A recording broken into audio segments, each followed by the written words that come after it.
Hello అండి అందరికీ, నేను మీ Anuradha. Welcome back to KR vlogs. Sweet తినాలి అనిపించినప్పుడు చిటికెలో అయిపోయే స్వీట్ రెసిపీని చూసేద్దామా? చాలా సింపుల్గా ప్రిపేర్ చేసుకోవచ్చు. ఇంకా నా ఛానల్ని ఎవరైనా సబ్స్క్రైబ్ చేసుకొని వాళ్ళుంటే సబ్స్క్రైబ్ చేసుకోండి. ఇంకా ప్రాసెస్లోకి వెళ్ళిపోదాం. నేను 2 గంటలకి ముందు 1 కప్పు రేషన్ బియ్యాన్ని నానబెట్టుకొని తీసుకుంటున్నాను. మీరు 2 గంటలు కాకపోతే ఓవర్ నైట్ కూడా నానబెట్టుకొని తీసుకోవచ్చు.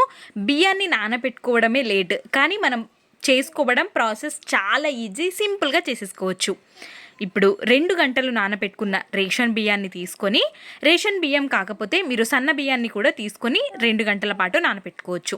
నేను 4 బ్లెండర్ ఉన్న మిక్సీ జార్ని తీసుకొని అందులోకి ఈ బియ్యాన్ని అంతటి వేసేసి ఒక పావు కప్పు వరకు వాటర్ని వేసి మెత్తగా మిక్సీ పట్టేసుకోవాలి. మనం ఎంతసేపు నానబెట్టుకుంటే మనకి బియ్యం అనేవి అంత మెత్తగా అవుతాయి మిక్సీ పట్టుకున్నప్పుడు.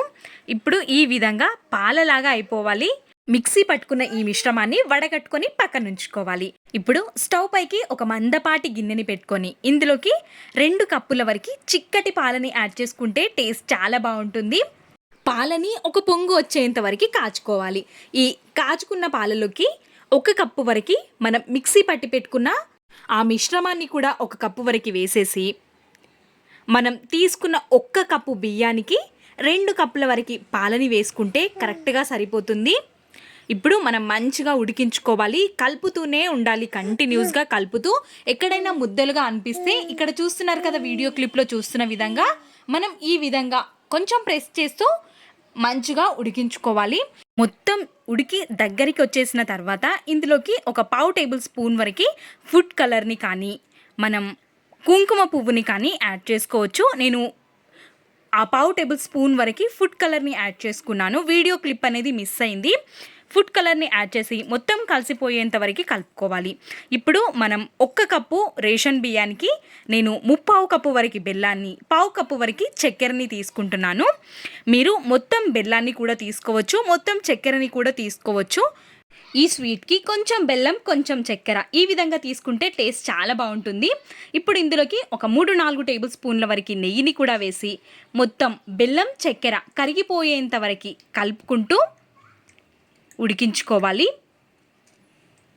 ఇవి మంచిగా కరిగిపోయి ఈ దగ్గర పడినప్పుడు ఒక చిటికెడు మాత్రమే ఉప్పుని యాడ్ చేసుకొని మొత్తం కలిసిపోయేంత వరకు కలుపుకొని 1 స్పూన్ వరకు యాలకుల పొడిని, 3-4 టేబుల్ స్పూన్ల వరకు నెయ్యిని కూడా యాడ్ చేసుకోవాలి. ఈ స్వీట్కి నెయ్యి చాలా ఎక్కువగా వేసుకుంటేనే చాలా బాగుంటుంది. ఇక్కడ మనం తీసుకున్న 1 కప్పు బియ్యానికి మనకు పావు కప్పు వరకు నెయ్యి అనేది పడుతుంది ఈ స్వీట్కి.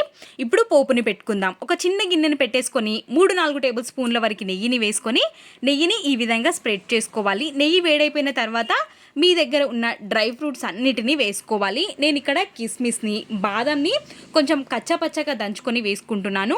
పంకిన్ సీడ్స్, వాటర్ మిలన్ సీడ్స్ని కూడా వేసుకున్నాను. ఈ విధంగా వేసేసుకొని మనం చేసి పెట్టుకున్న స్వీట్ని ఇందులోకి వేసేసుకోవాలి.